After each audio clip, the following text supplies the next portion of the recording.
So over time, both of you have actually been to Feedy holiday baking several times, but for today we'll be making like I told you. So the recipe now I will give to you, but we'll go to the main bakery because it's just two of you. We'll go to the main bakery and then start off from there, and now go to the next two. Today we have two activities that we are going to do.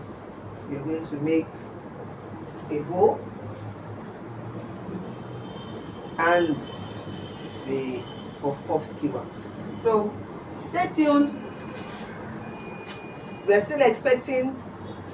We are open. Next class is going to be Wednesday, so do not dull on this. We're expecting all our young bakers to be in Feedy holiday baking. So watch out.